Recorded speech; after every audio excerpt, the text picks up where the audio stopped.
The autumn sun hung low over Devil's Spine Peak, painting the Montana sky in shades of amber and crimson. It was the kind of light that made old men remember and young boys dream. Silas Blackwood sat in his rocking chair on the wide porch of his ranch house, 75 years of living, etched into the lines of his weathered face. His hair had gone white as winter snow, but his eyes still held that pale blue clarity, sharp as the day he first climbed down from this mountain 40 years ago. His grandson Benjamin, 12 years old and full of questions, sat cross-legged at his feet. The boy's finger traced the raised scar tissue on Silas's left thigh, visible where the old man's trouser leg had ridden up. Grandpa Benjamin said, his voice carrying that peculiar mix of reverence and curiosity that only the young possess. "Where did this scar come from?" Silas took a slow pull from his pipe, the tobacco smoke curling into the evening air like ghosts of memory. He looked out across the valley at the ranch that sprawled below them.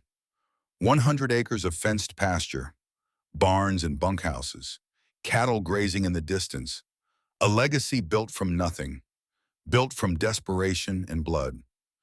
"That scar," Silas said, his voice like gravel shifting deep in the earth, "came from a man who wanted to take everything I had. But before I tell you about that day, boy, you need to understand something. I wasn't always the man you see now." He pushed himself up from the chair joints, creaking with the honest protest of age. He limped into the house, that scar pulling tight with each step. Benjamin followed, watching as his grandfather opened an old wooden chest that sat beside the fireplace. Inside lay three objects: a misshapen bullet flattened from impact with bone, a simple gold wedding band, and a photograph faded to sepia tones showing a young woman with fierce eyes and a small girl clinging to her skirts. "In 1883, I was 35 years old." Silas began settling back into his chair with the photograph in his gnarled hands. "I'd been living alone on this mountain for 13 years. No friends, no family. I thought I would die up here like an animal, and I'd made my peace with that. Until one winter day, everything changed." The old man's eyes grew distant, seeing not the present, but the past. Benjamin leaned forward, barely breathing. "It started," Silas said, "the day I went down to Bannock for salt and bullets. The world seemed to shift, then the present fading like morning mist, and the past rising up vivid and real." November 14th, 1883. The town of Bannock crouched in the valley like something afraid of the coming winter. Silas Blackwood guided his horse down the narrow mountain trail, a path he'd carved himself over years of solitary living. He hadn't been to town in 3 months, hadn't spoken to another human being in longer than that. He didn't come for company. He came for ammunition and salt, the essentials of survival. Nothing more. The main street of Bannock was a river of frozen mud rutted by wagon wheels and pocked with ice. Wooden buildings lined both sides, their false fronts painted with optimistic names: Thompson's Mercantile, the Gems Saloon, and at the far end, looking more substantial than the rest, the Silver Bow Bank. A crowd had gathered outside the bank, their voices carried sharp in the cold air. Silas intended to ride past to mind his own business as he'd done for 13 years. But then he heard a woman's voice, high and strained with the kind of fear that comes when you're cornered with nowhere left to run. "I need time. My fathers have been dead less than a month." Silas reined in his horse. The animal snorted, breath steaming in the November chill. Through the crowd, he could see her, a woman maybe 28 with wheat blonde hair pulled back severe from a face that hunger had made gaunt. She stood on the bank steps, one hand gripping the railing, the other holding tight to a little girl of perhaps 4 years old. The child's coat was too thin for the weather. Her lips had gone blue with cold. "Time don't pay debts, Mrs. Campbell." The man who spoke emerged from the bank's doorway. Edmund Thorne. Even from a distance, Silas recognized him. The banker had aged, gone thick in the middle and thin on top, but his eyes still held that same calculating cruelty. $2,500, tomorrow at noon. Either you pay or I take your land." "It's winter," Sarah Campbell said, and even desperate, her chin stayed high. Irish blood, Silas thought. She had that stubborn fire. "If you put us out now, we'll freeze before we reach the next town." Edmund smiled, the expression of a man who'd heard every plea and hardened himself against them all. "Then perhaps you should consider my other offer. A widow as capable as yourself has value. Upstairs at the saloon. Work off the debt. I own that establishment too. The little girl whimpered, pressing her face into her mother's skirts. Sarah's free hand clenched into a fist. I would rather die in the snow. That can be arranged, Edmund said, turning back toward the bank. The crowd began to disperse, uncomfortable witnesses to a familiar tragedy. Silas sat on his horse 30 feet away, hidden in the shadow of the mercantile's overhang. He should leave. This wasn't his concern. 13 years ago, he'd climbed this mountain to get away from the world and its endless cruelties. But the child, that small shivering form, something shifted in Silas's chest, a pain he'd thought long dead. Memory crashed through him, sudden and unwanted. Shiloh, April of '62. A boy soldier, 14 years old, lying in the mud with his intestines spilling into his hands. The boy had cried for his mother as he died. Silas had killed the boy's father 5 minutes earlier. He could still hear the chaplain's voice echoing across that blood-soaked field. We are not beasts' men. We protect the innocent, or we become monsters. Silas had spent 21 years trying to unhear those words. He dismounted, tied his horse to the rail, and walked toward the bank. People moved aside when they saw him coming. The beast of devil's spine, they called him. The hermit who lived where even the Shoshone wouldn't venture. Stories had grown around him in 13 years. Some said he'd killed 3 men in Wyoming and fled to escape the law. Others whispered he'd eaten a man during a hard winter. None of the stories were true, but Silas had never bothered to correct them. Fear was useful. It kept people away. He climbed the bank steps 2 at a time, his boots heavy on the wood. Sarah Campbell looked up at him, her eyes widening. Up close, he could see she was younger than he'd thought, worn down by hardship, but still young. Ma'am, he said, touching the brim of his hat. Then he walked past her through the bank's heavy door. Inside, the air smelled of ink and wood polish and the particular staleness of money-changing hands. Edmund Thorne stood behind a massive mahogany desk, already shuffling papers, dismissing Sarah Campbell's existence from his thoughts. Silas crossed the room without speaking. He reached into his coat and withdrew a leather pouch heavy with gold dust. He slammed it onto Edmund's desk hard enough to make the inkwell jump. Edmund looked up startled. Then his face went pale. Blackwood. The widow's debt, Silas said. His voice, unused for months, came out rough as a saw blade. What does she owe? Oh. Edmund recovered quickly, his banker's instincts overriding his fear. $2,500 principal. With accumulated interest, $3,200. Silas pushed the pouch across the desk. $3,500 in gold, assayed and pure. Edmund's fingers moved toward the pouch, but Silas's hands, scarred and massive, slammed down on top of it. Transfer the land deed to Mrs. Campbell's name. Now. Why? Edmund's eyes narrowed. You don't know that woman. What's she to you? That's no concern of yours. Edmund leaned back in his chair, a smile beginning to curve his thin lips. Oh, I think I understand. A hermit, 35 years old, no wife, no children. You see a young widow with a pretty face and a daughter, and you think perhaps... Silas's hands shot out, gripping Edmund's collar, dragging him half across the desk. You'll make the papers, or I'll put your face through this fine wood of yours. All right, Edmund gasped. All right, Blackwood, let go. Silas released him. Edmund straightened his collar, breathing hard. He pulled out a ledger. A deed began writing with shaking hands. But there's a problem, Blackwood. A small complication. Silas waited. Edmund reached into a drawer, withdrew another folder. Robert Campbell, Mrs. Campbell's father, didn't just owe this bank. He owed the Chicago syndicate $15,000. The contract was signed before his death. Under Montana Territory law, all debts passed to surviving family. I bought that debt from Chicago last month. Silas felt the trap closing, felt that old familiar sensation of being outmaneuvered. Your $3,500. Edmund continued, confidence returning now that he held better cards. That covers 6 months' interest. Nothing more. How much for both debts? $18,000, but you don't have that kind of gold. Silas stood silent, his mind working through possibilities. Edmund watched him with growing satisfaction. Of course, Edmund said slowly. I'm a reasonable man. I could forgive the entire debt. Both amounts. Clear it all. In exchange for what? Mrs. Campbell and her daughter, 5 years working at my saloon. Upstairs. The air in the room went cold. Silas knew what Edmund meant. The upstairs rooms of the Gem Saloon weren't for drinking and cards. No, then Mrs. Campbell loses her land tomorrow, and when she has no home, I still own the Chicago debt. She'll come to me anyway or starve in the snow with her child. I'll kill you first, Edmund smiled, and hang for murder while Mrs. Campbell still ends up in my beds. Or, Bao, he leaned forward, you could make me a better offer. Silas thought of the land he owned, 160 acres on Devil's Spine. He'd filed the claim years ago under the Homestead Act, proved it up, made it legal.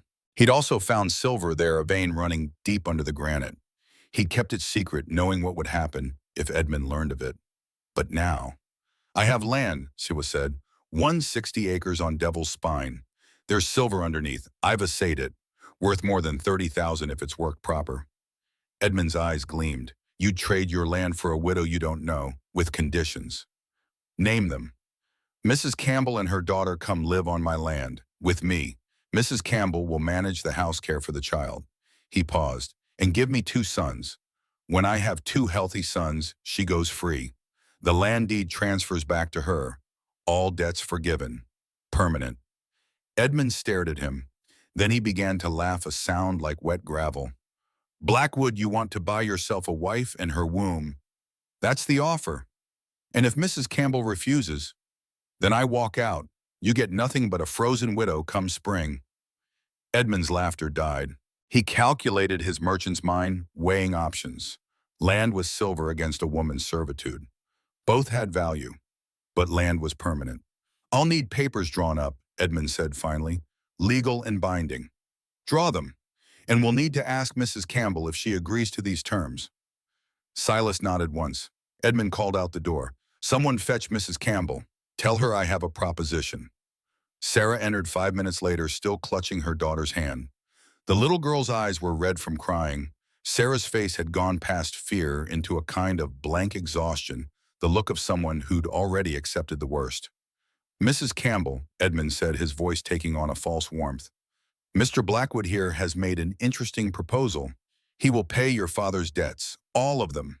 You and your daughter may live in his home on Devil's Spine. Sarah looked at Silas for the first time since entering. He saw her take in his size, his scars, the cold set of his face. In exchange for what? She asked quietly. You would manage his household, care for your daughter, and bear him 2 sons. It's a contract, Mrs. Campbell. 5 years or until 2 healthy boys are born. Whichever comes first. Then you're free with the land deed in your name. The color drained from Sarah's face. She swayed slightly. The little girl tugged at her mother's skirt. Mama. Hush, Emma. Sarah's voice came out barely above a whisper. You want me to be your wife? A wife by contract, Silas said. His tone was flat, empty of emotion. I need someone to run the house and give me children. You need shelter and protection. It's a transaction. I don't know you. I know, but Edmund will force you into his saloon if you refuse. Your daughter will grow up in a gambling hall, or this winter will kill you both. Sarah looked down at Emma. The child had started coughing that morning, a wet rasp that spoke of lungs filling with fluid. No money for medicine. No money for firewood. No money for food. If I agree, Sarah said, her voice trembling, will you promise my daughter will be safe? I'll protect her with my life. And after 5 years, when I've borne 2 sons, I'm truly free. The papers will state it clear. Sarah closed her eyes. Silas watched her lips move in what might have been prayer. When she opened her eyes again, something had hardened in them. Not acceptance, resolution. One condition of my own, she said. Emma is my daughter, not yours. You will not touch her in any way except to protect her. Is that understood? Agreed. Then I accept your terms. Edmund's smile could have lit the whole bank.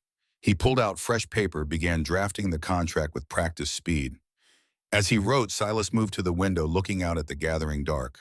What had he done? Bought a woman like livestock, bound himself to a stranger for the sake of 2 children he hadn't sired. But the alternative, letting them freeze, letting Edmund destroy them. He'd killed 17 men in the war. He'd tried for 13 years to wash their blood from his hands. Maybe this was penance. Maybe this was just new sin. Either way, the contract was made. They left Bannock as the first snow began to fall. Sarah sat beside Silas on the buckboard wagon, Emma between them wrapped in a blanket Silas had purchased from the mercantile. Behind them tied to the wagon bed was a single trunk containing everything Sarah owned. A few dresses, a Bible, her daughter. For the first 2 hours no one spoke. The trail climbed steep, switching back on itself in tight curves that made Sarah grip the wagon's edge with white-knuckled hands. To their right, the mountain dropped away into nothing, a fall that would kill anything that went over. Silas handled the team with casual expertise, his hands light on the reins despite their size. He'd made this journey hundreds of times. The horses knew the path as well as he did. "If I fall," he said, suddenly breaking the silence, "you pull this brake lever, here." He indicated an iron handle beside the seat. "Pull hard both hands. The horses will stop." "I've never driven a wagon." "You'll learn. Pull it now." "Practice." Sarah hesitated, then gripped the lever and pulled. The brake engaged with a metallic screech. The wagon lurched to a halt. Emma squeaked in surprise. "Good," Silas said. "Again." They practiced 5 times until Sarah could engage and release the brake smoothly. Only then did Silas allow the wagon to continue climbing. "Uncle Silas," Emma's small voice piped up, "are you a monster?" "Emma," Sarah's hand flew to her daughter's mouth. "Don't, it's a fair question." Silas kept his eyes on the trail. "People say that." Emma nodded, her eyes huge in her thin face. "They're right, I killed men. 17 of them." Sarah pulled Emma close, but Silas continued. "In the war, I fought for the Union, killed Confederate soldiers. I remember every face." "Why are you telling her this?" Sarah hissed. "Because truth's better than lies. I'm a killer, but I only killed men who were trying to kill me. And I've never hurt a child, never will." He looked down at Emma directly. "You can be afraid of me, little one, but you don't need to fear I'll harm you." Emma studied him for a long moment. Then slowly she nodded. The silence that followed was different, still uncomfortable but edged with something new. Understanding, perhaps, or at least the beginning of it. They reached the cabin as the sun touched the western peaks. Silas had built it himself over the course of 2 years, cutting and notching every log. The structure backed against a cliff face protected from avalanches.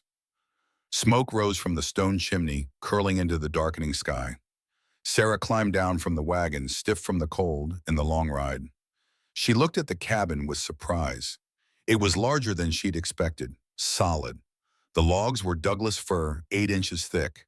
The roof was layered cedar shakes proof against the heavy snows. "You built this?" "Had nothing else to do for 13 years. Inside the cabin was warmer than Sarah had dared hope. A fire roared in the massive stone hearth that dominated one wall. The floor was swept clean, covered in places with bear and wolf pelts. Shelves lined the walls holding books and tools and preserved foods in neat rows.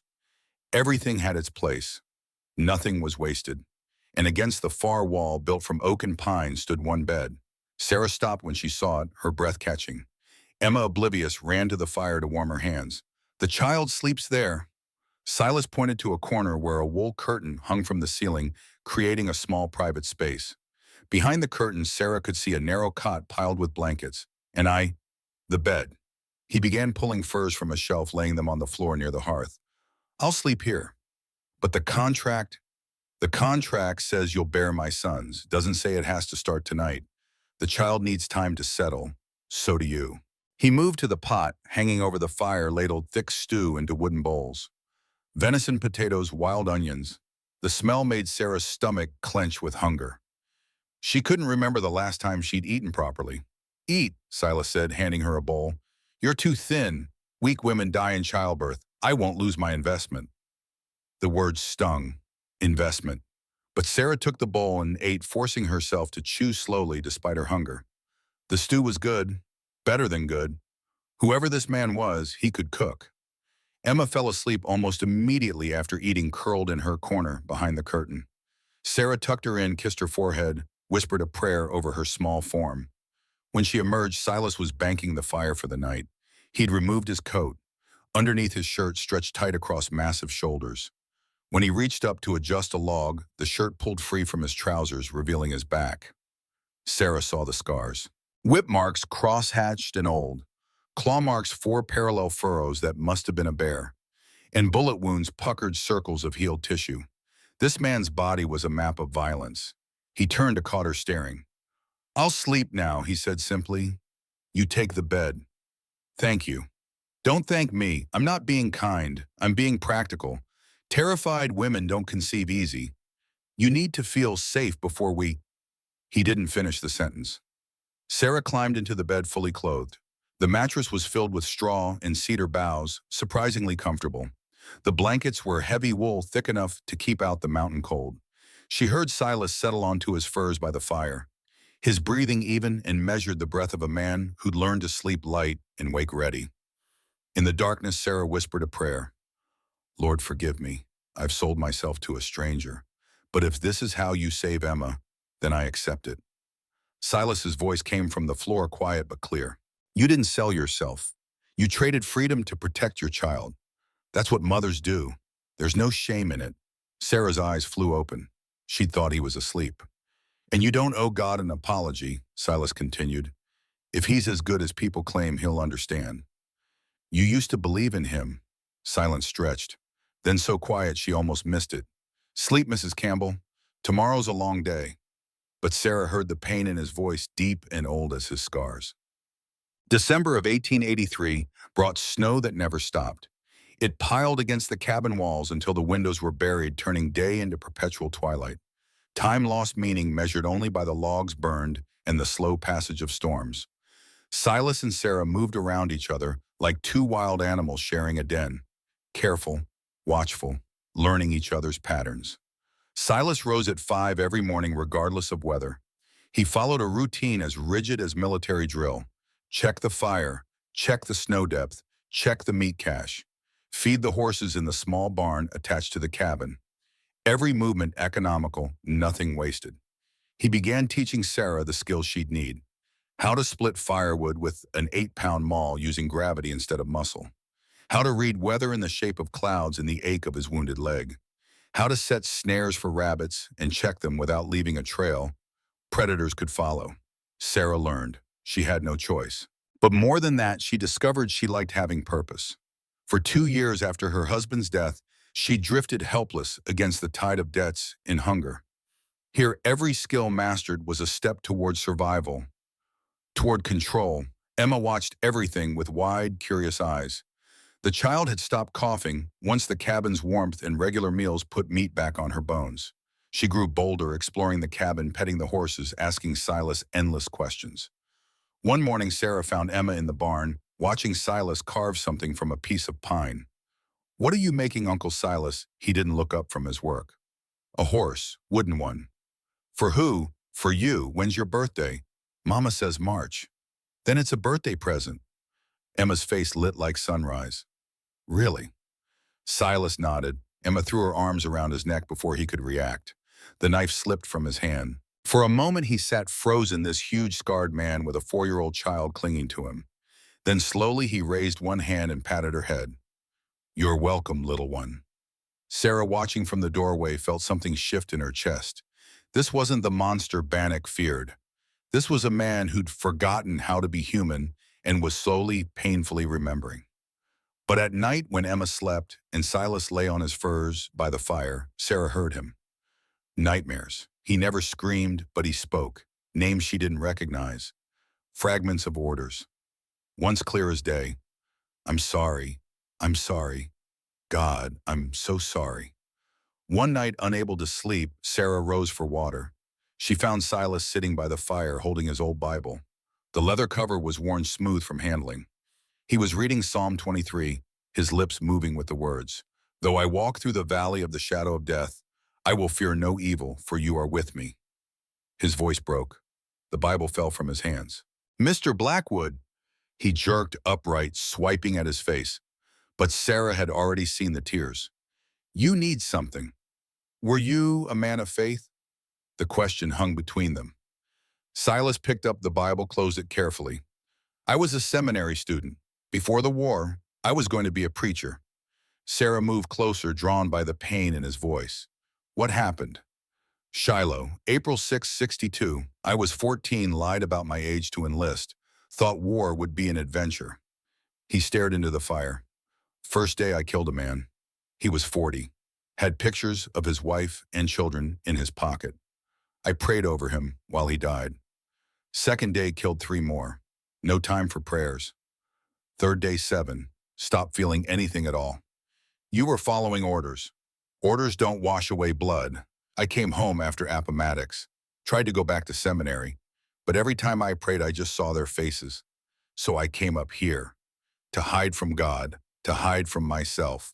Sarah sat beside him, closer than she'd been since that first night. You're not a monster, Mr. Blackwood. You're a wounded man trying to heal. He looked at her, then really looked. I don't deserve healing. She placed her hand over his. None of us deserve grace, but we receive it because someone loves us anyway. It was the first time they'd touched without purpose or contract. Just 2 damaged people sharing warmth in the dark.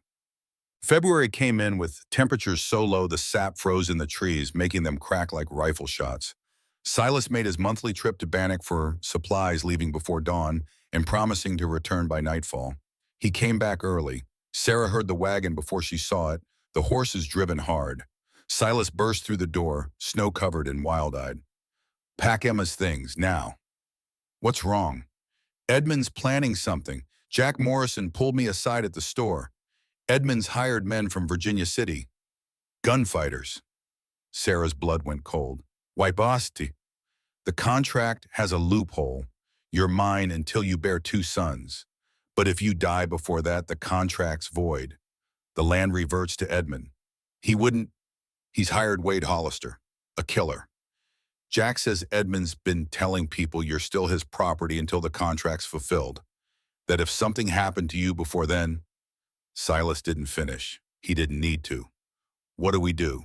You and Emma hide. Root cellar under the floor. There's a tunnel leads out to the creek, case you need to run. And you, I stay, I end this. Silas, you can't fight professional killers alone. I've done it before. He pulled up the bearskin rug, revealing a trap door Sarah had never noticed. Below was a ladder descending into darkness. When? Tonight, maybe tomorrow. Edmund wants it to look like an accident. Probably a fire. Sarah grabbed his arm. Then we all run. We go to Denver to my sister. And Edmund hires more men, hunts us, finds us eventually. No, this ends here. Emma appeared from behind her curtain, rubbing sleep from her eyes.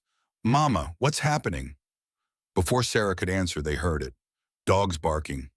Not the friendly bark of greeting. The deep warning howl of a threat approaching. Silas moved to the window, peered through a crack in the shutters. His face went hard. They're here. Sarah saw them then through the same gap. 3 riders, torches in hand. The lead man sat tall in his saddle, his face skull-like in the flickering light. Wade Hollister. Come to kill them in the dark.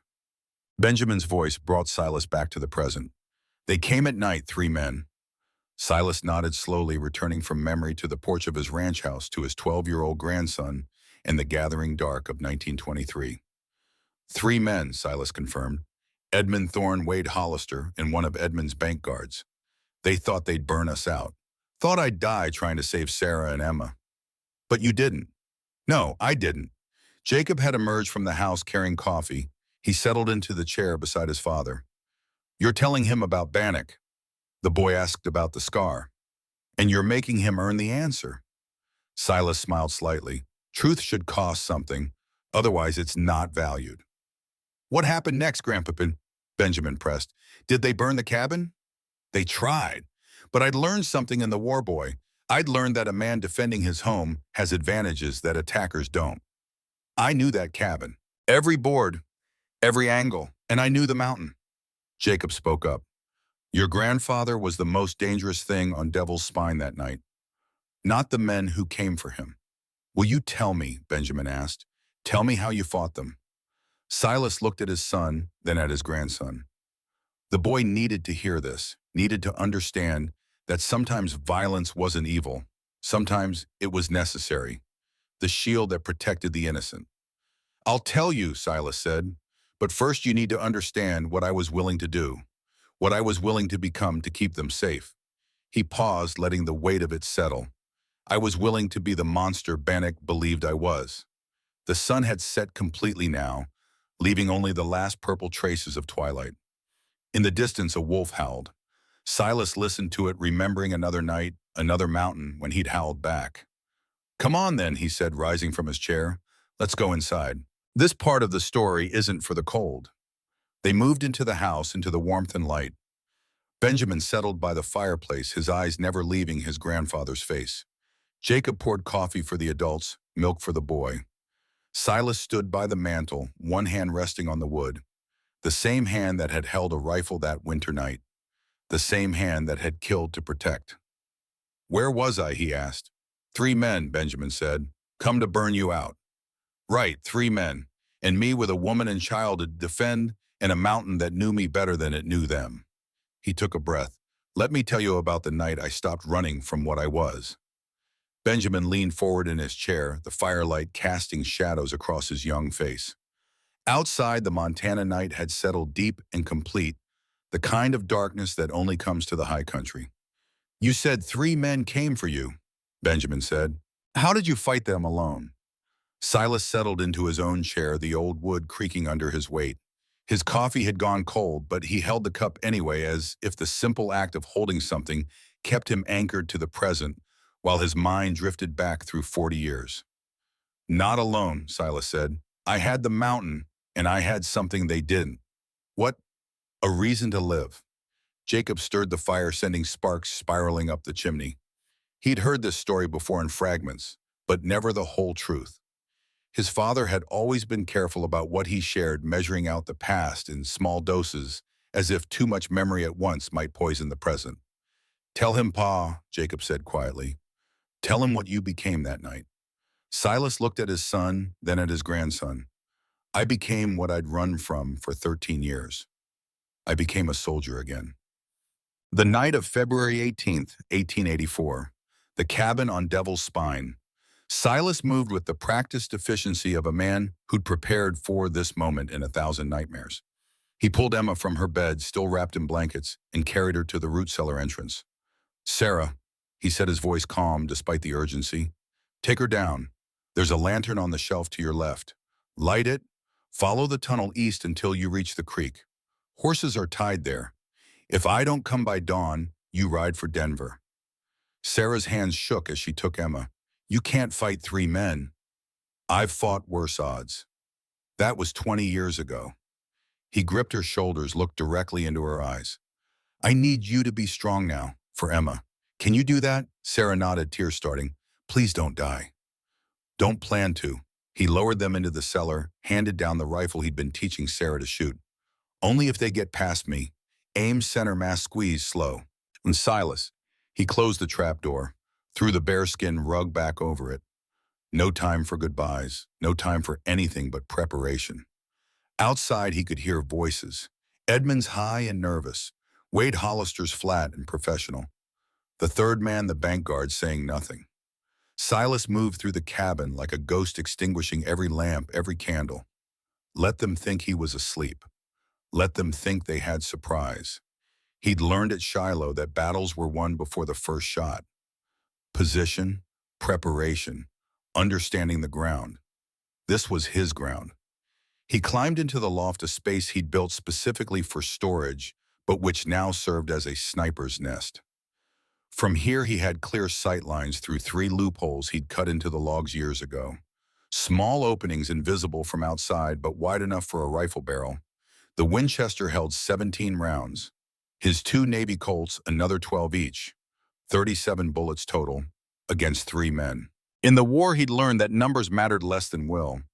A man defending his home, his family, would fight with a desperation that mercenaries could never match.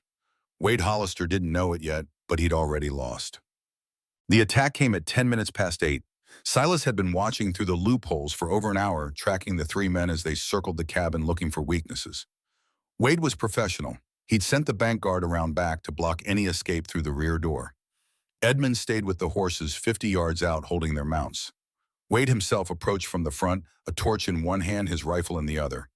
"Blackwood," Wade's voice carried clear in the cold air. "I know you're in there. Come out peaceful. We just want to talk." Silas said nothing. The first rule of ambush silence is a weapon. Wade waited. When no response came, he gestured to the bank guard. The man emerged from behind the cabin carrying oil cans. Kerosene. They were going to burn him out just as Silas had predicted. The guard splashed kerosene against the cabin's north wall, then the east. Working his way around, Silas tracked him through the loopholes. 30 yards. 20. 15. He lined up the shot, breathed in for 4 counts, held for 2. Began to exhale. The guard reached the spot directly below Silas's position. Close enough now, Silas squeezed the trigger. The Winchester's crack split the night. The guard went down, clutching his shoulder, screaming. Not a killing shot. Silas didn't want bodies. He wanted them afraid. Wade dove for cover behind the woodpile. Blackwood, you just made this worse. Go home, Wade, Silas called back. This isn't your fight. Edmund's paying me $500. That makes it my fight. Not worth dying for. Wade laughed, the sound carrying no humor. We all die sometime, Blackwood. Some of us just get paid for it. He fired 3 rapid shots at the cabin. The bullets punched through the shutters embedding in the far wall. None came close to Silas. Silas shifted position, moving to the south loophole. He could see Edmund now still holding the horses, his face pale in the moonlight. The banker was terrified. Good. Silas put around 2 feet to Edmund's left. The horses spooked, nearly breaking free. Edmund struggled to hold them, shouting something Silas couldn't hear. Next one's through, you Edmund, Silas yelled. Unless you call this off. Edmund's response was to run. He released the horses, turned, and sprinted back toward the tree line. Wade Hollister cursed viciously. Now it was 2 against 1. Better odds. The bank guard had stopped screaming, started crawling toward the trees. Silas let him go. Wounded men spread fear faster than dead ones. That left Wade. For 10 minutes, nothing moved. Wade was behind the woodpile, Silas in the loft. A stalemate. But Silas had something Wade didn't. He had time shelter and supplies. Wade had the cold and the dark. Finally, Wade called out again. Blackwood, let's talk business. Edmund told me about your contract with the widow. I got a better offer. Not interested. $1,000 cash. You walk away from the woman, I tell Edmund. She died in a fire. We all go our separate ways. No. Why not? She's nothing to you, just some transaction. Silas felt anger rising hot and sudden. She's under my protection. So that's it. Wade laughed. The hermit's gone soft, found himself a woman and forgot what he is. I know what I am. Yeah, what's that? A man who keeps his word. Wade was silent for a moment. Then I respect that. Truly, but it doesn't change anything. I got a job to do. Then do it. Wade moved, fast for a man his size. He broke from cover firing as he ran zigzagging toward the cabin's entrance. Silas tracked him, led the target, fired. Miss. The bullet sparked off a rock behind Wade. Wade reached the door, kicked it open, dove inside. Silas heard him below in the main room, footsteps on the plank floor, the sound of furniture being overturned. Wade was searching, making sure the cabin was empty before he burned it. This was the moment Silas had prepared for. He'd built the loft with a second ladder hidden behind a false panel. He descended silently, emerging in the small space between the main room and the back storage area. Wade stood in the center of the cabin, his back to Silas, rifle raised toward the loft entrance he expected Silas to use. I know you're up there. Blackwood, come down, make this easy. Silas stepped out of the shadows, his Colt leveled at Wade's spine. Drop it. Wade froze, then slowly he lowered his rifle. Smart man, Silas said. Now tell me, Edmund sends you to kill the woman too? Or just me? Both. Make it look like an accident. Fire. Terrible tragedy. And you agreed. Wishhain. For $500 I'd agree to shoot my own mother. That's a hard way to live. Wade turned slightly, hands still raised. It's the only way I know. In the lamplight, Silas got his first good look at the man. Wade Hollister was maybe 42, weathered beyond his years. Scars on his face, eyes that had seen too much and felt too little. You got family, Wade? The question seemed to surprise him. What family? People who depend on you. Wade's jaw tightened. Had a son. Wife died of fever 2 years back. Boys in a workhouse in Virginia City. What's his name? Why do you care? Answer the question. Tommy. His name's Tommy. Silas kept the gun steady. How old? 6. And you're out here killing strangers for money while your boy's in a workhouse. Wade's face contorted with something between rage and shame. You think I like it? The workhouse takes $50 a month. I ain't got $50. I barely got food. So you take murder contracts. What choice do I have? Walk away right now. Go home to your boy. Wade laughed bitterly. And tell him what? That his pa's a coward who don't finish his jobs, that will starve together instead of apart. Tell him his pa chose him over money. Easy for you to say. You got land, got gold. What do I got? Nothing but a gun and a reputation. You got a son, that's everything. Wade's hands started to lower. You don't understand. The back door crashed open, the bank guard bleeding and desperate shotgun raised. Hi, Blackwood. Time slowed to nothing. Silas saw the guard's finger tightening on the trigger, saw Wade's eyes widen, saw his own death approaching at 900 feet per second. Then another gunshot, different caliber, different direction. The bank guard's head snapped back. He collapsed in the doorway. Silas spun toward the front entrance. A man stood there, smoking revolver in hand. Deputy Thomas Hayes. Couldn't let he yell at you. Hayes said, his voice shaking. Couldn't. Wade Hollister used the distraction. He dove for his rifle, rolled, came up firing. The bullet caught Silas in the side, a white hot line of agony below his ribs. Silas fired back, pure instinct. 2 shots center mass. Wade staggered, fell, blood spreading across his shirt. Silas collapsed against the wall, his own blood hot against his palm. Hayes rushed forward, kicking Wade's rifle away. Wade was still alive, barely. His breathing came in wet, ragged gasps. Silas dragged himself across the floor, knelt beside the dying man. Wade, listen. Wade's eyes focused on him, blood bubbled at his lips. Your boy, Silas said. Tommy, where is he exactly? Virginia, city, workhouse on Alder Street. I'll get him out, I promise. I'll take care of him. Wade tried to speak, couldn't. His hand fumbled at his coat pocket. Silas reached in, found a photograph. A boy, maybe 6 years old, gap-toothed smile. Tommy, Wade whispered. Tell him I... He died before he could finish. Silas sat back, pain lancing through his side. Hayes was beside him now, examining the wound. Not deep, Hayes said. Graze the ribs, you'll live. Sarah, Silas gasped. Root cellar, get her. Hayes ran to the trapdoor. Moments later, Sarah emerged, Emma clinging to her. When Sarah saw the blood, the bodies, her hand flew to her mouth. Oh God, Silas. I'm fine, it's over. But it wasn't over. Not really. Edmund Thorne was still alive, still free, and as long as he lived, none of them would ever be safe. March of 1884 arrived with warmer winds and melting snow.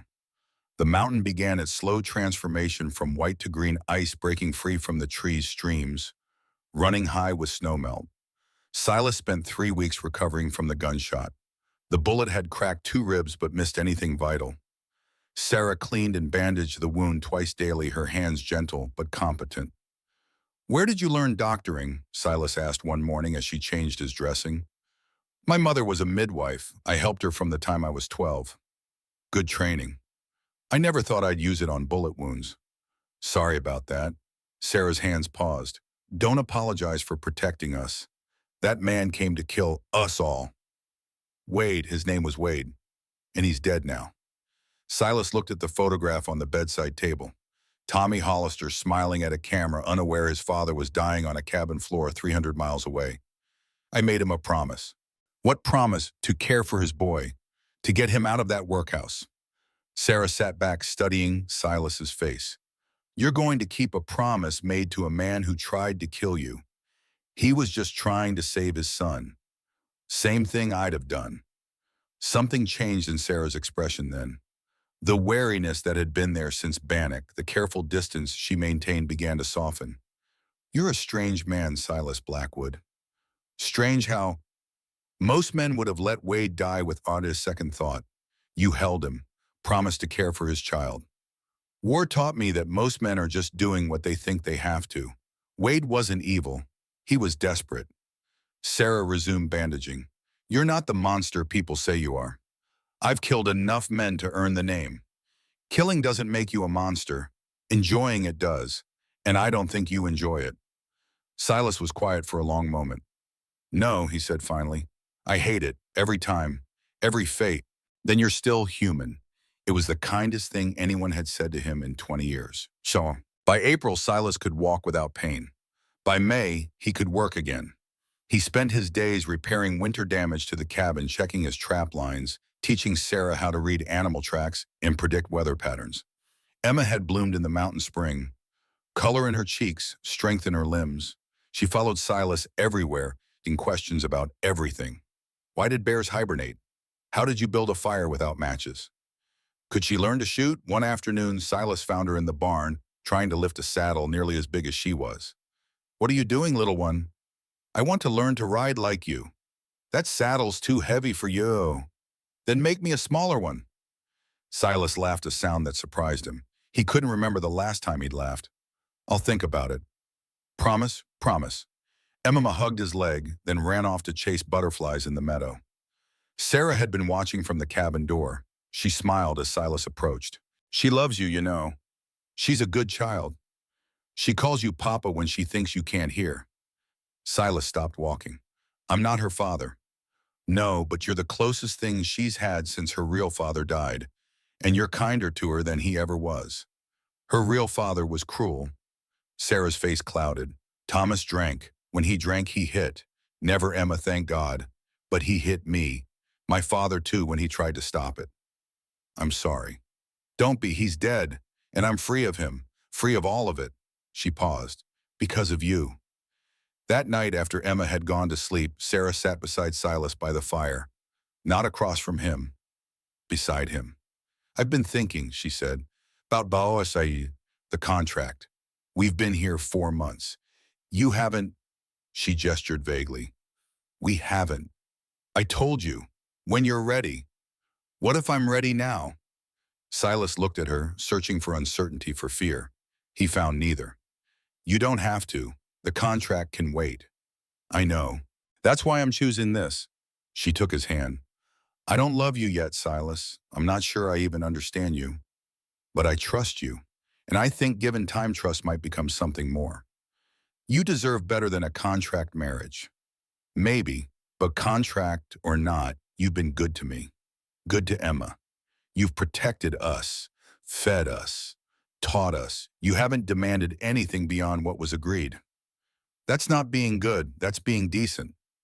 In my experience, decent is rare enough to be precious." She kissed him then, tentative, uncertain, but genuine. Silas remained still, barely breathing, afraid to move and break whatever fragile thing was forming between them. When she pulled back, her eyes held a question. "Yes," he said quietly, "if you are certain." "I am." She led him to the bed. What happened there was tender, careful, nothing like the violence of the contract's origins. Two people damaged and lonely, finding momentary warmth in each other. Afterwards, Sarah lay with her head on Silas's scarred chest, listening to his heartbeat. "Thank you," she whispered. "For what?"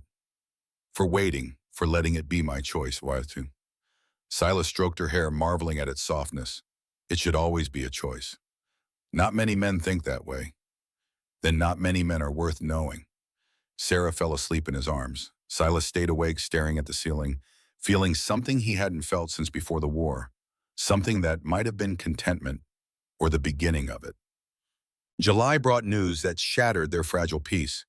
Deputy Hayes rode up the mountain trail, his horse lathered with sweat. Silas met him in the yard, knowing from Hayes's expression that something was wrong. Edmund escaped. The words hit like a physical blow. "How?" "Bribed a guard, walked out 3 nights ago.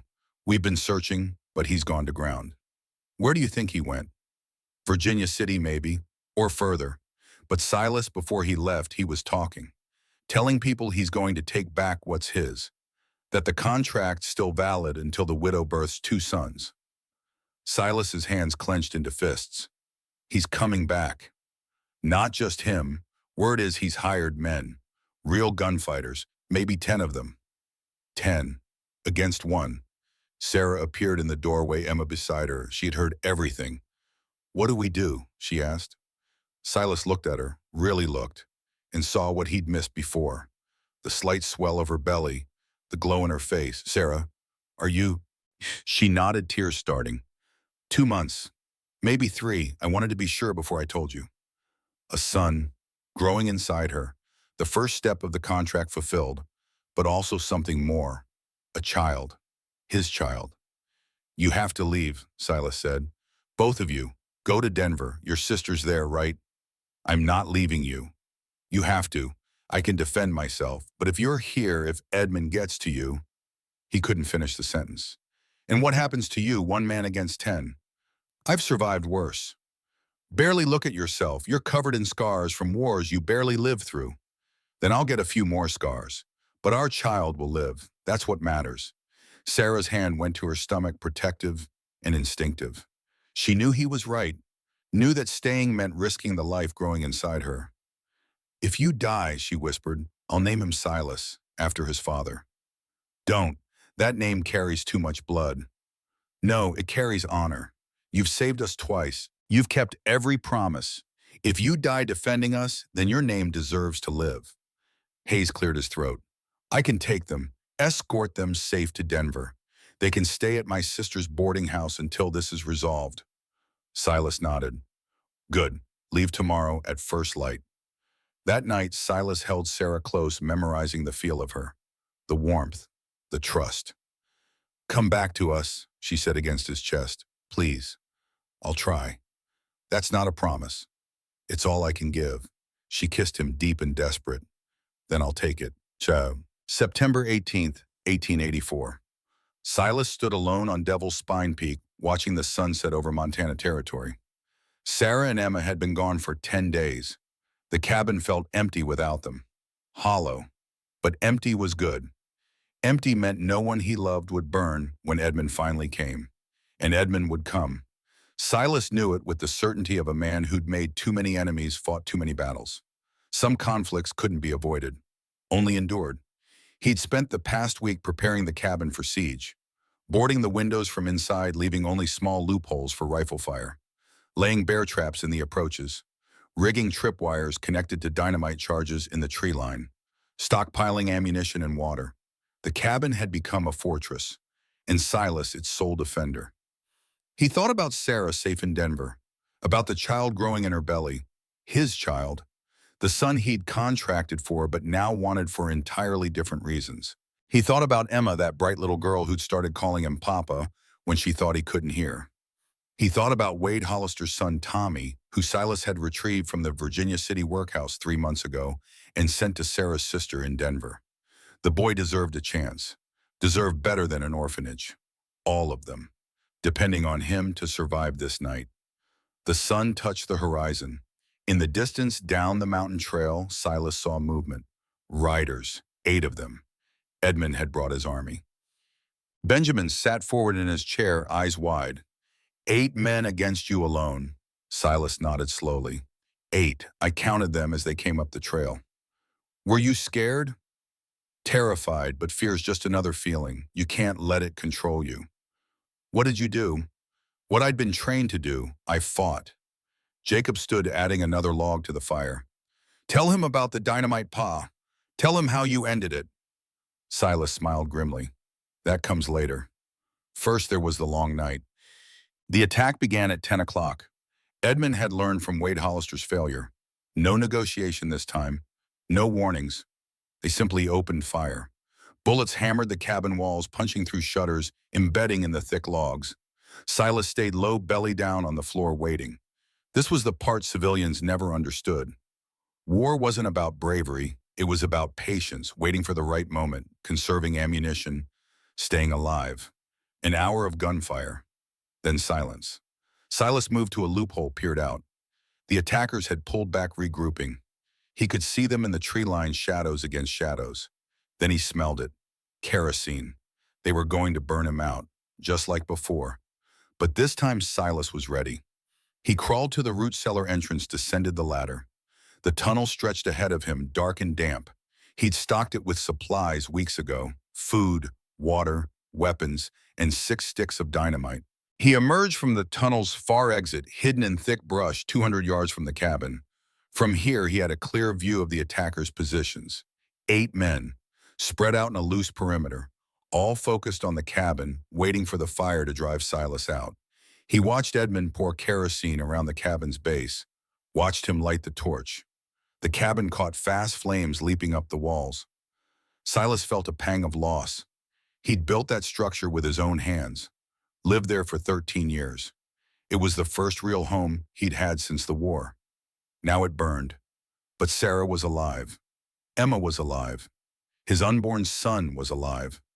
The cabin didn't matter. Silas waited until the fire reached its peak, until all 8 men were focused on the blaze waiting for him to emerge screaming. Then he struck. The first dynamite charge took out 2 gunmen on the eastern perimeter. The explosion lit the night, sent bodies flying. The survivors scattered confused, searching for the source of the attack. Silas was already moving. He circled north, staying low using the terrain. He'd hunted this mountain for 13 years, knew every rock, every tree. The second charge caught 3 more men clustered near the horses. The animals screamed, broke their tethers, stampeded through the camp. 3 left now, plus Edmund. Silas came in from the west, silent as death. He found 1 gunman separated from the others, reloading his rifle with shaking hands. Silas's Colt spoke once. The man fell, 2 plus Edmund. A bullet cracked past Silas's head. He dove behind a boulder. Return fire peppered the stone chips flying. Blackwood, Edmund's voice high with panic. Stop this. We can deal. I'll forgive the debt. I'll leave you alone. Too late for deals. Please, I'll give you anything. Give me my life back. Silas moved again, flanking right. He saw Edmund now cowering behind a fallen log. The last 2 gunfighters had positioned themselves to protect him. Professional to the end, earning their pay. Silas had 1 stick of dynamite left. He lit the fuse with a match, counted to 3, hurled it high and far. It landed 10 feet from Edmund's position. The 2 gunfighters saw it. They could have run, should have run. Instead, one of them dove on the dynamite, covered it with his body, took the blast. The explosion was muffled by flesh, but still powerful enough to throw everyone nearby, including Edmund. The last gunfighter, deafened and disoriented, staggered to his feet. Silas shot him twice in the chest. Then there was only Edmund. The banker lay on his back, blood leaking from his ears, his left arm bent at an impossible angle. Silas walked over, stood above him. Please, Edmund gasped. Please don't kill me. You tried to kill my family. Twice. I'll leave, I swear. You'll never see me again. Silas raised his Colt, aimed at Edmund's head, and hesitated. This wasn't Shiloh. This wasn't war. This was just a broken, terrified man. Silas lowered the gun. If I ever see you again, I'll finish this. Understood. Edmund nodded frantically. Now run. Edmund scrambled to his feet, cradling his broken arm, and fled into the darkness. Silas watched him go, knowing he'd probably regret this mercy, knowing Edmund would likely return someday. But he'd made enough corpses in his life. Behind him, the cabin burned. Ash and embers drifted on the wind like snow. Silas sat down heavily, suddenly exhausted. His side ached where Wade had shot him months ago. His hands shook from adrenaline. He'd won, survived, protected what mattered. But at what cost? The cabin. His home. Gone.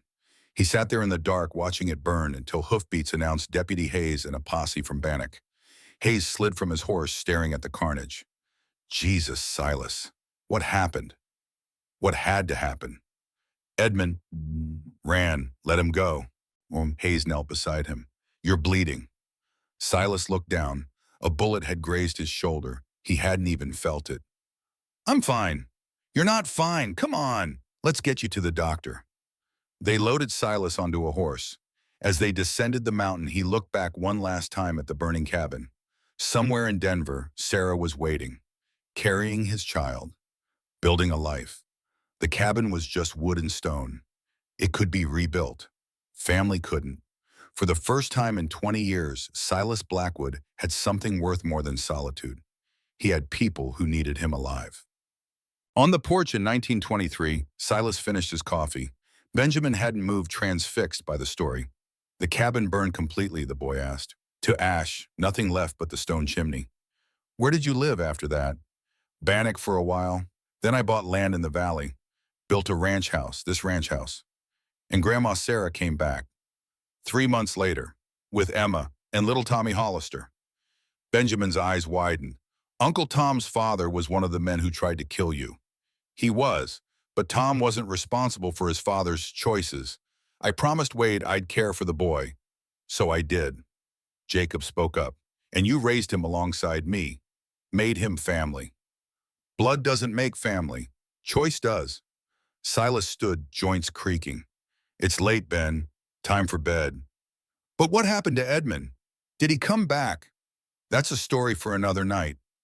Please, Grandpa, just tell me how it ended. Silas looked at his grandson. The boy deserved to know. Deserved to understand that some stories don't have clean endings. Edmund died 6 years later, in a prison in Virginia. He'd been caught embezzling from the territorial government. Died alone, forgotten. Sometimes justice comes slow, but it comes. And you and Grandma, did you love each other? Or was it always just a contract? Silas smiled, a real smile that softened his weathered features. That boy is the best part of the whole story, and I'll tell you tomorrow, after you've had time to think about what you've heard. Benjamin protested, but Jacob scooped him up. You heard your grandfather. Bed, now. As they went inside, Silas remained on the porch looking out over the ranch. 40 acres visible from here with another 60 beyond the ridge. Barns and corrals. Cattle grazing in the distance. All of it built from nothing. Built from a desperate contract made in a banker's office on a freezing winter day. He thought about Sarah, gone now these past months. About the 39 years they'd had together. How that contract marriage had become the truest love he'd ever known. Tomorrow he'd tell Benjamin the rest. About Jacob's birth. About Caleb. About Grace, who they'd lost to fever. About building a legacy from ashes. But tonight he was content to remember. To sit in the dark and feel grateful for every scar, every battle, every moment of terror that had led him here. To this porch, this ranch, this family. The mountain wind picked up, carrying the scent of pine and coming snow. Winter was approaching again. The cycle continued. Silas Blackwood, 75 years old, smiled into the darkness and went inside to warmth and family. The morning after telling Benjamin about the siege, Silas woke to find his grandson already on the porch waiting. The boy sat in the rocking chair, patient as stone, watching the sun climb over the eastern peaks. You're up early, Silas said, stepping out with 2 cups of coffee. He handed one to Benjamin, who wrinkled his nose at the bitter smell, but took it anyway. Couldn't sleep. I kept thinking about the cabin burning, about you fighting all those men alone. That's the problem with war stories. They keep you awake. Is that why you don't talk about them much? Silas settled into his own chair. Partly, but also because the violence isn't the important part. Any fool can pull a trigger. The hard part comes after. Building something from the ruins. That's what separates boys from men. Is that what happened next? You rebuilt? Eventually. But first I had to heal. Again. October of 1884 found Silas Blackwood in a hospital bed in Bannock, wrapped in bandages that smelled of carbolic acid and whiskey. The bullet graze on his shoulder had become infected. The doctor, a young man fresh from medical school in Boston, had cut away the corrupted flesh and packed the wound with gauze soaked in iodine. You're lucky, the doctor said, checking Silas's temperature for the 3rd time that morning. Another day, maybe 2, and the infection would have spread to your blood. You'd have been dead by the end of the week. Luck had nothing to do with it. Deputy Hayes brought me down fast. Even so, a man your age living that rough, taking those kinds of wounds. The doctor shook his head. You're stronger than you have any right to be. Silas didn't feel strong. He felt old, worn. Every joint ached. Every scar pulled tight when he moved. The dynamite blast had left his ears ringing a high whine that never quite stopped. But he was alive. And somewhere in Denver, Sarah was alive, carrying his child. That was enough. On his 4th day in the hospital, Deputy Hayes arrived with news. There's a legal matter that needs addressing, Hayes said, pulling up a chair beside the bed, concerning Edmund Thorne's estate. I don't want anything of his. You might want to hear this first. Hayes unfolded a document. When Edmund died in prison last month, his assets were seized by the territorial government. Standard procedure for criminals. But there's a clause in Montana law. If a deceased criminal owes debts, those debts must be paid from the estate before the government takes possession. Silas waited. According to the contract you signed with Edmund, he owed you land, 160 acres on Devil's Spine. You traded it for Sarah's debt settlement. But the contract also had a reciprocal clause. If either party died before the contract's completion, all assets transferred to the surviving party. Edmund's dead. Died in Virginia prison. Pneumonia, 3 weeks ago. Silas absorbed this. The man who'd tried to kill him twice, who'd burned his home, was simply gone. No dramatic final confrontation. Just a wet cough in a cold cell. What does that mean for me? Hayes smiled. It means you own everything Edmund owned. The bank building, the general store, 800 acres of land around Bannock, and $12,000 in gold that was hidden in his vault. Silas stared. That's not possible. It's legal. I had 3 lawyers review it. The assets are yours. For a long moment, Silas said nothing. Then he laughed, a sound rusty from disuse. I traded my land to save a woman I didn't know, and now I own more land than I started with. God works in mysterious ways. Or the law does. Hayes stood. What are you going to do with it all? Silas thought about the burned cabin, about Sarah pregnant and waiting, about Emma and young Tommy Hollister orphans who needed a home. Build something, he said finally, something that lasts. Cayenne. Sarah returned to Montana in January of 1885.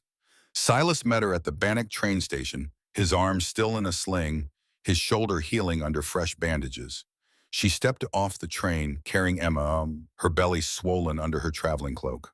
When she saw Silas, her eyes filled with tears. You're alive, she whispered.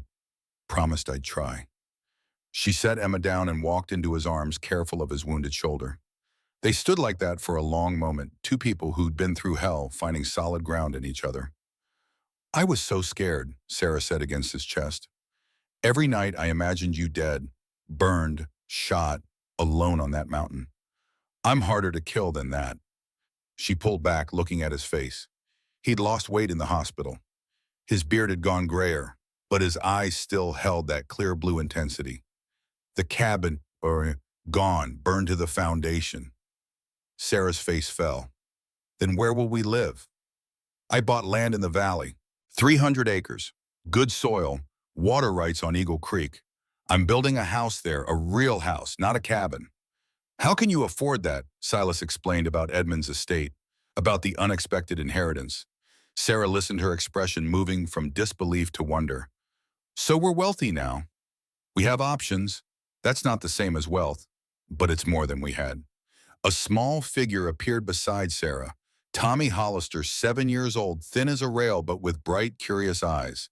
The boy Wade had died thinking about. Mr. Blackwood, sir. Tommy's voice was small, uncertain. Silas knelt, bringing himself to the boy's eye level. You can call me Silas, or Uncle Silas if you prefer. Miss Sarah said my pa knew you, that he asked you to take care of me. He did, and I keep my promises. Even to dead men, especially to dead men, they can't hold me accountable otherwise. Tommy considered this seriously. Then he extended his small hand. Thank you for getting me out of the workhouse, sir. It was a bad place. Silas shook the boy's hand solemnly. You'll never go back there, you have my word. That night, they stayed in a boarding house in Bannock. Silas had rented 3 rooms, one for Sarah and Emma, one for Tommy, one for himself. After the children were asleep, Sarah came to Silas's room. She knocked softly, then entered without waiting for permission. I need to tell you something, she said. Silas sat up in bed. What's wrong? Nothing's wrong, but while I was in Denver, I had time to think about us, about this arrangement we made. Sarah, if you want to leave, if you want to take the land and go, I won't stop you. The contract can be dissolved. You don't owe me anything. She crossed the room, sat on the edge of his bed. That's what I realized. You've never treated me like I owed you anything. From the first night, you have given me choices, protected me, cared for Emma like she was yours. She's a good child, and you're a good man, better than any I've known. Sarah took his hand. I don't want to dissolve the contract, Silas. I want to change it. Change it? How? I want it to be real, not a transaction, a marriage, true and proper. Silas searched her face for doubt, for obligation, found neither. You don't have to say that. I'll take care of you regardless. I know, that's why I'm saying it.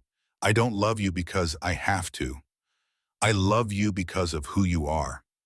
It was the first time either of them had spoken the word. Love. It hung in the air between them, fragile and new. I'm not easy to love, Silas said quietly. I have nightmares. I wake up thinking I'm back at Shiloh. Sometimes I can't stand to be touched. Sometimes I need to be alone for days. I know, I've seen it. And I love you anyway. Silas pulled her close, buried his face in her hair. I don't deserve you. Maybe not, but you have me regardless. They were married 2 weeks later in Bannock's small church. No grand ceremony, just Hayes' witness, Emma and Tommy in their Sunday clothes, and a circuit preacher who happened to be passing through. When the preacher asked if anyone objected to the union, the church remained silent. Sarah Campbell became Sarah Blackwood, not through contract or coercion, through choice. The ranch house took 8 months to build. Silas hired carpenters from Butte, but he worked alongside them every day, his hands remembering the skills he'd learned building the cabin. This structure would be different. Bigger. 2 stories, 6 rooms, a proper kitchen with a cast iron stove shipped from Chicago, glass windows, not shutters, a wide porch wrapping around 3 sides, and a barn big enough for 20 horses, corrals for cattle, bunkhouses for ranch hands he'd eventually hire. This wasn't a hiding place. This was a legacy. On December 18, 1884, Sarah went into labor. They were still living in temporary quarters, a small house in Bannock that Silas had purchased from the estate sale. The midwife arrived at noon. By midnight, she was worried. The baby's turned wrong, she told Silas. Breech position. I can try to turn it, but it's risky. Do whatever you need to do. Save them both. I'll try. Silas waited outside the bedroom door, pacing the hallway like a caged animal. He'd faced Confederate charges. He'd killed men with his bare hands. But this helplessness, this inability to protect the woman he loved from the pain of childbirth, was worse than any battle. Emma sat on the stairs, hugging a rag doll Silas had bought her. Tommy dozed beside her, his head on her shoulder. Is Mama going to die? Emma whispered. No, your Mama's strong. She'll be fine. You promise. Silas couldn't promise. Childbirth killed women every day. Strong women, young women. But he knelt beside Emma anyway. I promise I won't let anything happen to her if I can prevent it. At 3 a.m, the baby's cry split the silence. The midwife opened the door, her face exhausted but smiling. You have a son, Mr. Blackwood, healthy and strong. Silas pushed past her into the room. Sarah lay propped against pillows, her hair matted with sweat, her face pale. But in her arms, wrapped in a blanket, was a squirming, red-faced infant. Silas, she whispered, meet your son. He crossed to the bed, his hands trembling as he reached for the baby. The midwife helped him hold the child properly, supporting the head, cradling the small body.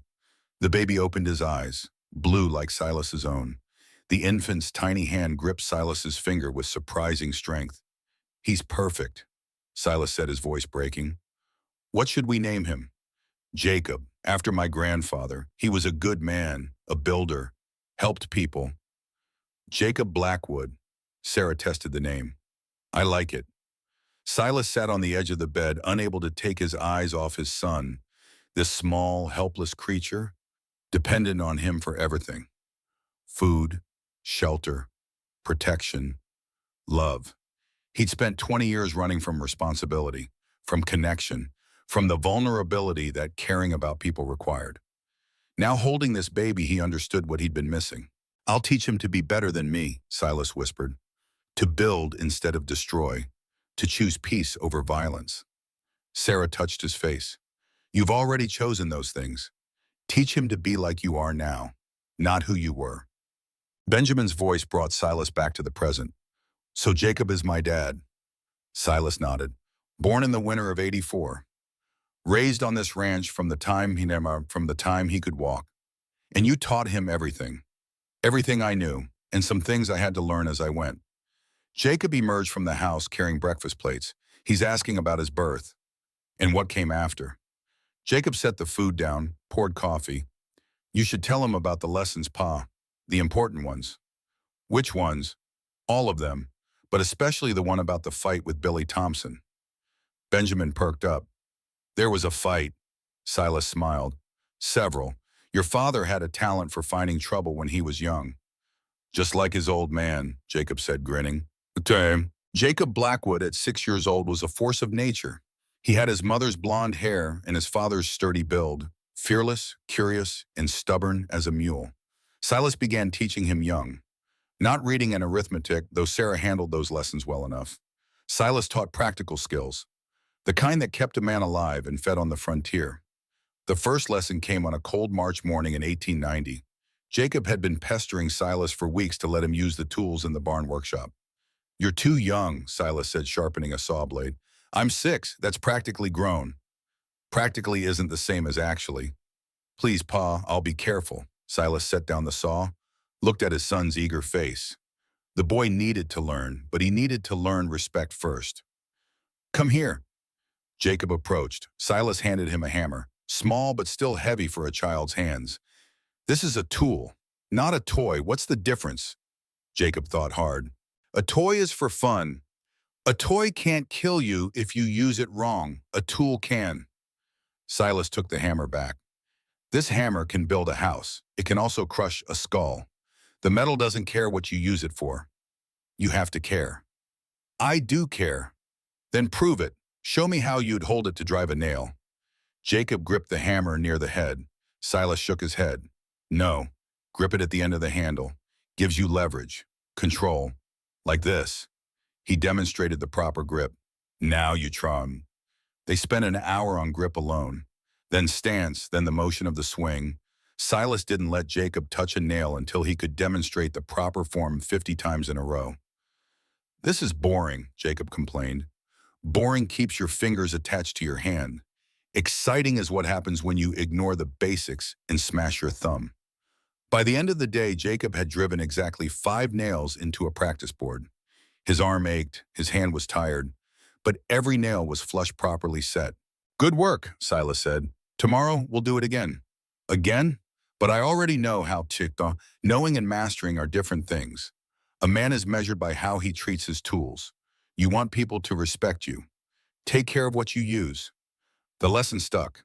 Years later, when Jacob was running his own ranch, his equipment was always maintained. His tools always sharp, always oiled, always stored properly. Small lessons, but they added up to character. The second lesson came at 8 years old. Jacob had broken a window in the barn while throwing rocks at crows. When Silas asked him about it, the boy lied. I don't know how it broke, Pa. Must have been the wind. Silas examined the shattered glass, the rock lying on the barn floor. The wind threw this rock. I guess so. Silas knelt, looked his son in the eye. Jacob, did you break this window? The boy's face flushed, fear and shame worrying in his expression. I'm sorry, I was aiming at a crow, and I missed, and I knew you'd be mad, so I said it was the wind, but it wasn't. It was me. I'm sorry. The words came out in a rush. Jacob braced for punishment. Silas had never struck him, but the boy expected it nonetheless. Instead, Silas sat down on a hay bale. Come here. Jacob approached cautiously. Silas patted the bale beside him. The boy sat. I'm not angry about the window, Silas said. Windows break. That's what glass does. I'm disappointed that you lied to me. I was scared. Of what? That you'd punish me. And now that you've told the truth, I'm going to do something worse than punishment. I'm going to trust you to fix your mistake. Jacob looked confused. How? You're going to replace that window by yourself. I'll teach you how, but you'll do the work. You'll measure the frame, cut the glass, set the pane, putty the edges, all of it. That sounds hard. It is. That's the point. Lying is easy. Taking responsibility is hard. But a man isn't judged by his mistakes. He's judged by how he fixes them. It took Jacob 2 days to replace the window. He cut himself once on the glass, a small slice on his thumb. Silas bandaged it without comment. Mistakes had consequences. Pain was often the best teacher. When the window was finally set, Jacob stood back admiring his work. The pane wasn't perfectly flush. The putty was a bit uneven, but the window was whole, functional. I did it, Jacob said, wonder in his voice. You did. And you learned something more important than glazing. You learned that honor isn't about avoiding mistakes, it's about owning them and making them right. Jacob never lied to his father again. The third lesson came at 10 years old. Jacob came home from school with a black eye and split lip. Sarah fussed over him, but Silas just watched, waiting for the story. Billy Thompson, Jacob finally said. He's 12. He was picking on Tommy, calling him names because Tommy's pa was a criminal. So I hit him. And he hit you back. He's bigger than me. I lost. Did you think you'd win before you hit him? Jacob shook his head. Then why did you do it? Because somebody had to. Tommy was crying. Everyone else was just watching. Silas felt pride swell in his chest, but he kept his expression neutral. You know what happens now? I get punished. You get trained. If you're going to fight bullies, you need to know how to fight proper. Follow me. They went to the barn. Silas showed Jacob the basics: how to stand, how to protect his face, how to punch from the shoulder, not just the arm. Fighting's not about anger, Silas explained. It's about control. You get angry, you get stupid. You get stupid, you get hurt. So I shouldn't have fought him. I didn't say that. Some fights are necessary. When someone's hurting someone weaker, when words won't work, sometimes violence is the only language they understand. But you do it smart. You do it with purpose. What purpose? To end the fight, not to hurt him, not to humiliate him, to make it stop. Silas demonstrated a proper stance. Next time Billy Thompson starts something, you be ready. But you don't start it yourself. You understand the difference. I think so. A bully wants to make you scared. When you stand up, even if you lose, you show you're not scared. That's the real victory. Billy might beat you once, twice, 10 times, but eventually he'll leave you alone. Because fighting you won't be worth the effort. 3 weeks later, Billy Thompson pushed Tommy off the school steps. Jacob stepped in. The fight lasted about 30 seconds. Billy won on points, but Jacob bloodied his nose and loosened a tooth. Billy never bothered Tommy again. And Jacob learned that courage wasn't about winning. It was about showing up. The fourth lesson was the hardest. In 1896, Emma died of tuberculosis. She was 16 years old. Jacob was 12 and adored his older sister. For 3 days after the funeral, Jacob didn't speak, didn't eat, just sat in the barn staring at nothing. Silas found him there on the evening of the third day. He sat beside his son without speaking. Sometimes silence was its own comfort. After an hour, Jacob finally spoke. Why did God take her? I don't know. You always have answers. Not for this. I've asked the same question about men I've lost. Never got a satisfying answer. Do you believe in God? Silas thought about the question, about his seminary days, about the war, about the years of running, about finding Sarah and building this life. I believe in something, he said carefully. I don't know if it's the God the preachers talk about, but I think there's something bigger than us. Something that gives us strength to keep going when everything says we should quit. Emma was good. She never hurt anyone. It's not fair. No, it's not. Then what's the point? If good people die young, if bad things happen to everyone, why try to be good? Silas put his arm around his son. Because the alternative is worse. Emma was kind. She made people smile. She took care of you when you were sick. She sang in church. For 16 years, she made this world better by being in it. That doesn't stop being true just because she's gone. But she's gone. Her body is.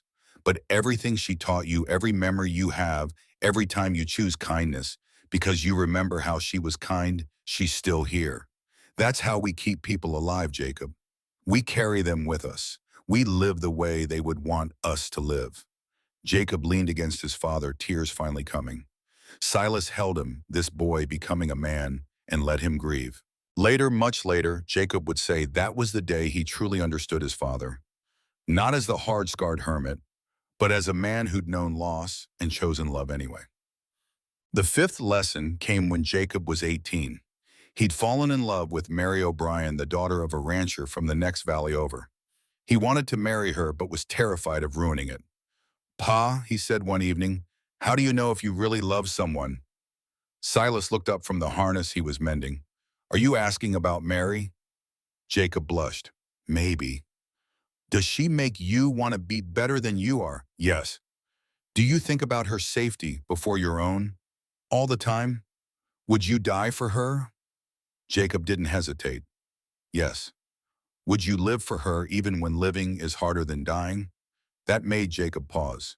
What do you mean, Carl? Silas set down the leather and all. Dying for someone is easy. It's one moment of courage. Living for someone means showing up every day, working when you're tired, being patient when you're angry, choosing them even when they're difficult, even when you're difficult. That's the real test of love. You and Ma seem to have it figured out. We work at it every day.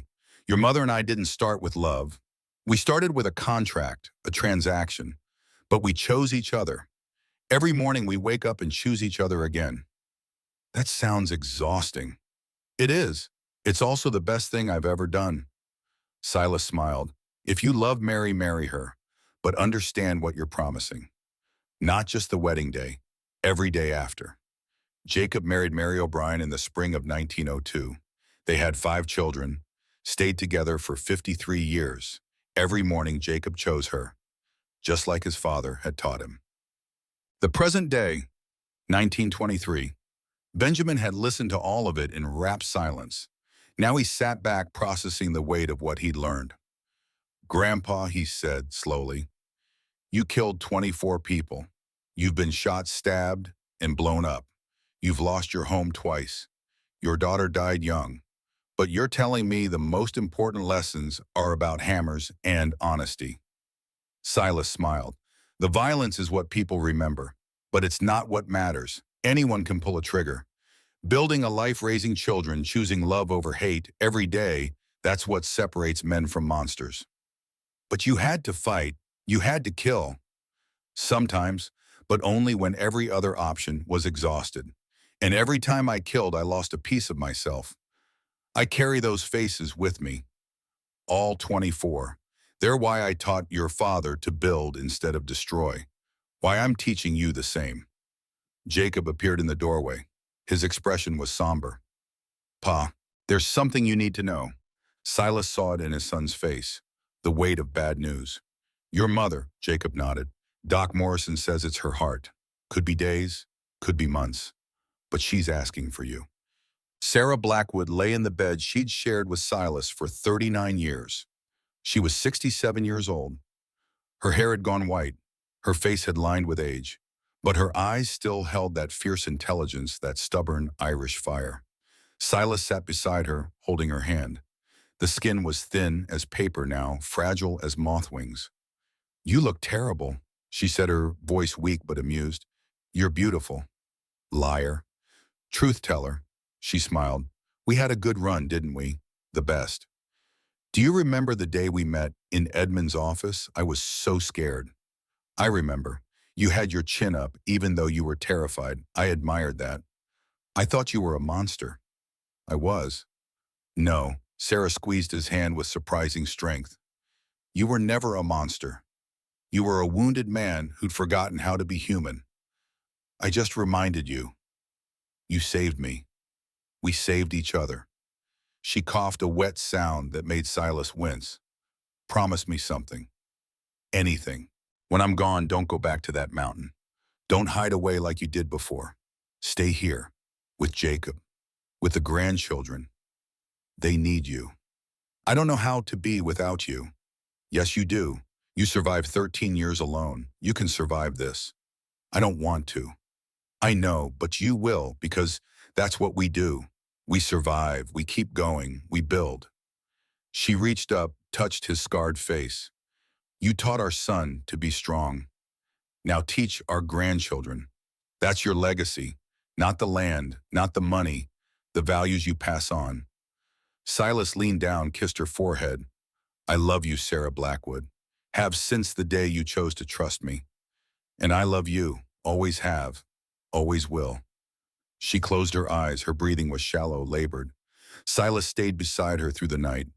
At dawn, with the sun just touching the eastern mountains, Sarah Blackwood took one last breath and was still. Silas sat there holding her hand as it grew cold and wept for the first time since Shiloh.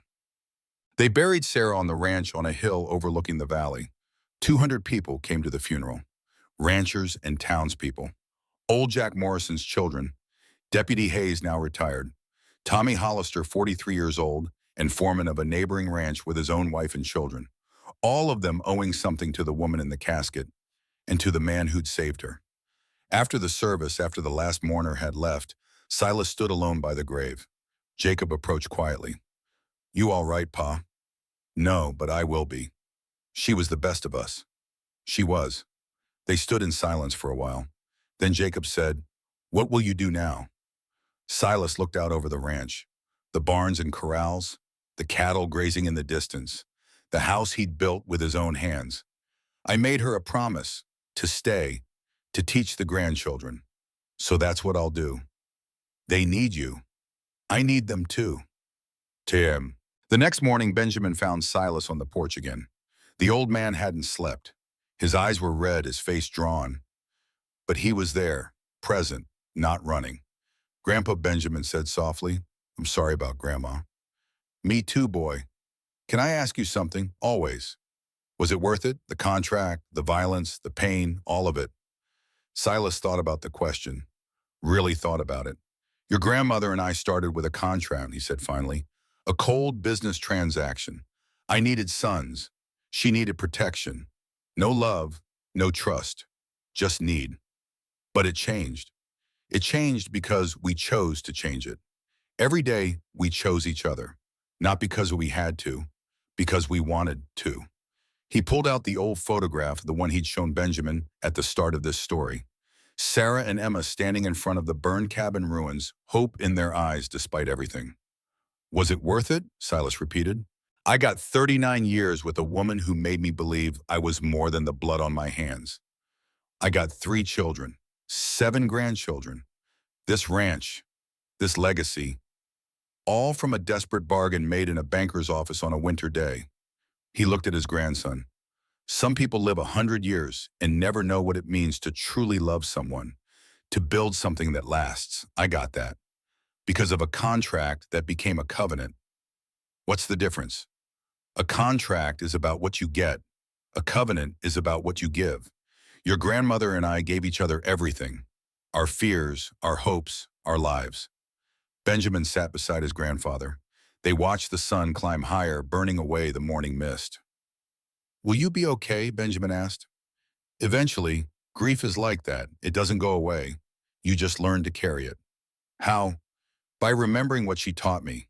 That love isn't about deserving. It's about choosing. And I choose to honor her by living the way she'd want me to live. Taking care of family. Building instead of destroying. Choosing hope over despair." Jacob emerged from the house with breakfast. He set plates down, poured coffee. "Pa," he said, "Tommy Hollister's coming by this afternoon. Wants to talk about expanding his herd. Asked if you'd advise him." Silas nodded. "I'll be here. And next week, Ben's birthday. Mary's planning a big dinner. I wouldn't miss it." Jacob smiled. "Good, because you're not allowed to disappear on us. Mom made you promise." "I know, and I keep my promises." Jim. 1 week later, on Benjamin's 13th birthday, the family gathered on the ranch. Jacob and Mary, their 5 children, Tommy Hollister and his family, old friends and neighbors. They ate on long tables set up in the yard. Roast beef and potatoes, bread Sarah had taught Mary to make, pie from Emma's old recipe. Silas sat at the head of the table surrounded by the legacy he'd built, not through violence, through choice, through love. After dinner, Benjamin approached with a wrapped package. "What's this?" Silas asked. "Open it." Inside was a framed photograph, new taken just last month. Silas and Sarah sitting on the porch together, her hand in his, both of them smiling. "I thought you might want it," Benjamin said. "To remember." Silas traced his finger over Sarah's face in the photograph. "I don't need pictures to remember. But thank you." He set the frame on the mantel next to the old photograph from 1883. Sarah then and Sarah now. A life lived between 2 images. That night, after everyone had gone home, Silas stood on the porch alone. The autumn wind carried the scent of coming snow. Winter was approaching again. He thought about everything he had told Benjamin, about the contract, the violence, the redemption, about a desperate widow and a broken hermit who'd found each other in the darkest moment and built something beautiful from the ruins. The mountain loomed in the distance, Devil's Spine Peak dark against the stars. Silas had climbed it alone 40 years ago, had built a cabin there, had hidden from the world and himself. Now he stood in the valley surrounded by family, connected to the world he'd once rejected. The hermit had become a husband, a father, a grandfather. The monster had become a man, and all because of a contract signed in blood and desperation that transformed into the truest love he'd ever known. Silas smiled into the darkness. Somewhere he liked to think Sarah was smiling too. The wind picked up. The first snowflakes began to fall. Silas Blackwood, 75 years old, turned and went inside to warmth and family and the legacy he'd built. The mountain would always be there, but he didn't need to climb it anymore. He was already home. 5 years later, in 1928, Silas Blackwood died peacefully in his sleep. He was 80 years old. They buried him beside Sarah on the hill overlooking the valley. The entire territory came to the funeral. Ranchers and miners, lawmen and merchants, people whose grandparents had known him, children who'd only heard the stories. Jacob stood at the grave and spoke about his father, about the lessons, about the legacy. "My father came to Montana as a broken man," Jacob said, "haunted by war, hiding from God and himself. But he chose to change, chose to be better, chose love over hate, building over destroying, hope over despair. He taught me that strength isn't about muscle. It's about showing up every day, making the hard choices, protecting the people who depend on you. He taught me that honor isn't about perfection. It's about owning your mistakes and making them right. Most importantly, he taught me that legacy isn't land or money. It's the values you pass to the next generation." Benjamin, now 17, stood beside his father. In his hands, he held the wooden horse Silas had carved for Emma all those years ago, worn smooth from handling, precious beyond measure. "We'll miss him," Jacob finished, "but he's not really gone. He lives in every choice we make, every time we choose to be better, every time we choose love." The crowd dispersed slowly, but Benjamin remained at the graveside looking at the two markers side by side. Silas Blackwood, Sarah Campbell Blackwood. They had started with a contract, they had ended with love, and in between they had built a legacy that would outlast them both. Benjamin placed the wooden horse at the base of his grandfather's headstone, a symbol of all the small kindnesses, the patient teaching, the quiet love. "Thank you, Grandpa," he whispered, "for showing me what it means to be a man." The wind carried his words across the valley, across the ranch, up toward the mountain, where it had all begun. And somewhere perhaps Silas heard, the legacy continued, the story lived on, and the contract made in blood and desperation transformed into something eternal. Love.